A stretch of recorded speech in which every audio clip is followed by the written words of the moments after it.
Hello, friend. I am at my best when I am at peace. I'm at my most happy, confident, energetic, motivated to work on PhilSoul and other projects, motivated to exercise, eat right, go the extra mile. I make my best decisions when I am at peace, decisions that really serve my life, right? I have the most power in my peace. My peace is my optimal state. So my peace is incredibly valuable to me, right?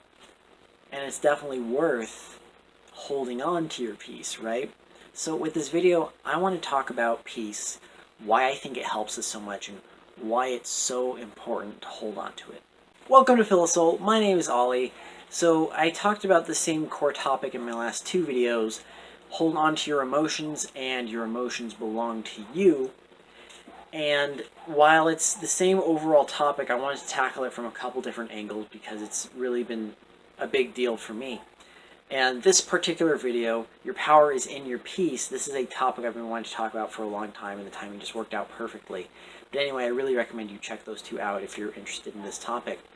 So, lots of potentially stressful things happen in life. Things that can cause us to feel upset somehow, angry, sad, fearful, depressed, lonely, empty, worried, vengeful, whatever it is. Lots of negative things to feel.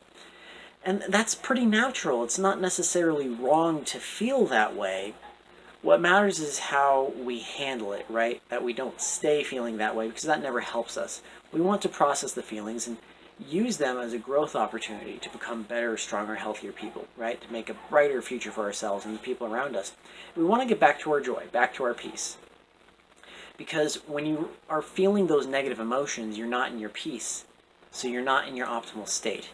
And it's really hard to make calm, level-headed decisions when you're not calm or level-headed. When you're in peace, you're not making decisions out of fear, vengeance, regret, desperation, lack, hopelessness. Anything that would cause you to make a different decision, a negative decision, usually a worse decision. Pretty much always a worse decision when you're making decisions out of something negative like that, some need, rather than thriving, right? There's a difference between thrive and survive. And they can't really coexist. So, I know personally I'm a lot more willing to be motivated, take action, and do good things, hold high standards that serve me in my life, bring me to a better place, right? Such as eating right or other healthy decisions when I'm energetic, optimistic, hopeful, and grateful. Gratitude is a huge one because gratitude is appreciation, right? When you feel immersed in gratitude and appreciation, that is peace because you don't feel that disconnect of where you are and what you have compared to where you want to be and what you want to have, right? There's no struggle for survival there. You're good. You're safe, right? You're at peace. And if gratitude is peace and peace is power, then gratitude is power. I mean, that's huge, I think. And I'll be touching a bit more on that in a little while. For a long time, I was not productive because I lived very worried and depressed and hopeless for my future.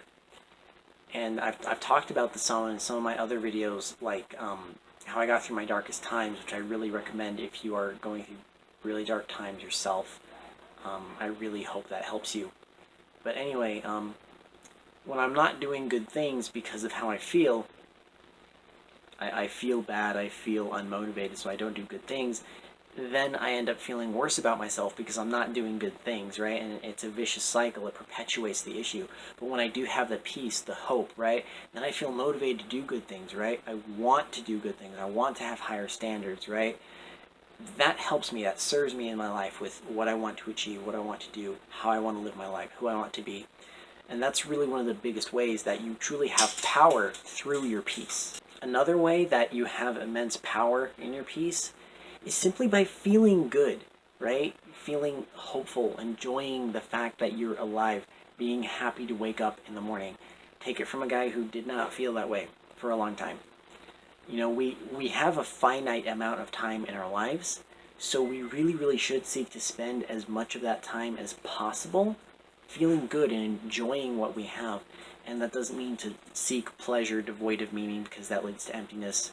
Seeking fulfillment leads to contentment. But anyway, probably be a whole other video.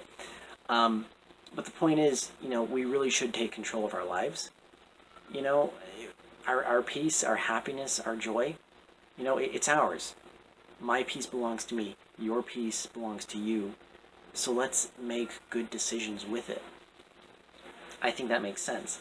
So, peace also helps you make good decisions when you're faced with adversity. Let's say somebody says or does something really inappropriate, right? Instead of getting really riled up about it, maintaining your peace lets you be more able to handle that situation in a manner that actually helps. And that's really something I talked about a lot in my last 2 videos, which is a great segue into my next point. When you get emotionally caught up in these situations longer than you need to, and again, it's okay to feel them, it's about how you handle it, you're giving them your power.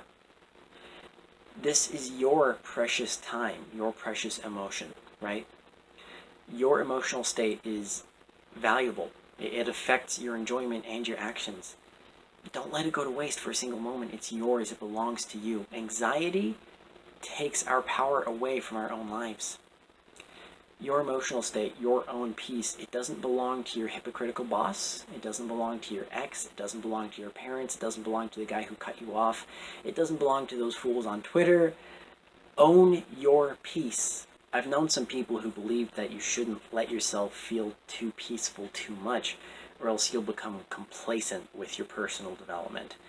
And some people who believe this aren't necessarily fully conscious of this belief because it sounds really ridiculous out loud, but this mentality causes them to hold a very harsh and judgmental and negative attitude towards others and themselves. And I had a close friend who was like this, my dad was like this, and both of them, they were super adamant about holding high standards and doing things the right way, which is a good thing, but the outlook was not about reaching towards a good ideal out of love and positivity. It was about punishment. It was about vengeance and being very unforgiving and harsh and critical and judgmental. And they thought that those two outlooks were one and the same. Basically, they thought that if they weren't hard on themselves, then they would want to stop improving themselves, which obviously that's not true. And if it was, that's indicative of a much deeper problem, I think. But remember when I said that gratitude is power?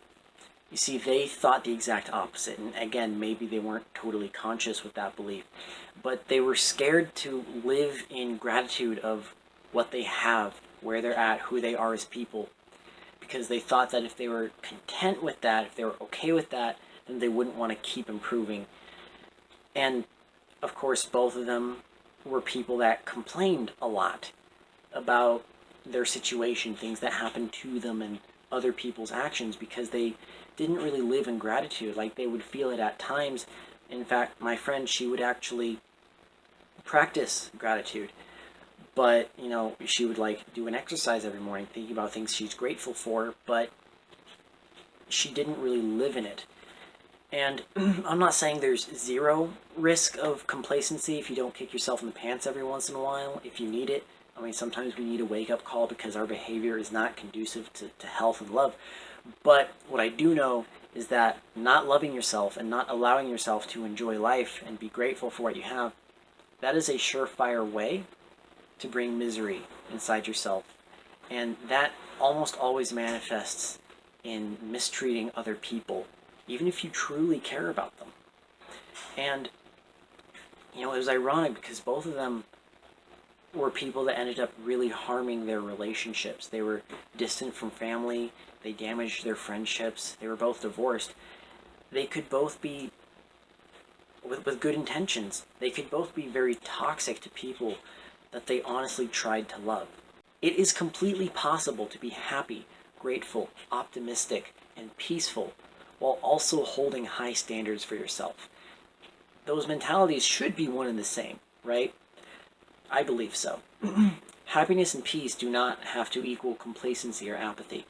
In fact, real gratitude and appreciation means that you do appreciate what you have. You're acknowledging it, and the fact that you do have it, and that it might not have been easy to get to that point. By appreciating what you have, that reaffirms in your mind that there are things worth having. things worth working for. That is directly contradictory to complacency. Appreciation is so important for peace because a state of gratitude, which is having and appreciating good things, that is the opposite of being in need, which is struggle, survival, lack, and anxiety. In other words, peace and appreciation only causes complacency if you're not truly consciously reaffirming the value, the reality of the situation to yourself, not truly appreciating what you do have. I personally believe that this is the healthiest and most accurate outlook. Be real with yourself about what really serves you and your goals, your growth, your happiness, your success. You don't have to beat yourself up. It's more than possible to maintain high standards and grow yourself, even if you're content and at peace. For me, that actually helps me. It doesn't hold me back. It's called blissful dissatisfaction, and that's a concept that's talked about by Mylett, one of my chief role models. He uses a great analogy. It's like eating a really good steak, or whatever your favorite meal is. Let's say steak. You take the first bite, it's awesome, you're blissful, you enjoy it. That first bite didn't satisfy you, and enjoying it doesn't mean you don't want to finish the rest of the steak. In fact, you want more. You want to finish the rest of it now. You want to go all the way and eat the steak. You can be blissful in the moment with what you are experiencing, but still dissatisfied and want to have more. It doesn't hold you back. You can still want to push farther and grow more and be better and stronger and healthier, while also being happy with who you already are and what you already have. In fact, keeping your peace will allow you to handle this growth better than if you felt anxious, unsafe, if you felt in need. When you choose to take control of your life, your happiness, your peace, you're then free to make these healthier decisions. That is power. Thank you so much for listening. I'd love to hear your advice from your experiences in the comments. We're all growing together, and it's very appreciated. You can click subscribe and then the bell icon to be notified every time I post a video. I post every Friday. Feel free to share Philisol with anyone you think will find it helpful. I want to help as many people as I can. Check out the channel page for lots more videos and other channels that I really enjoy. Until next time, much love.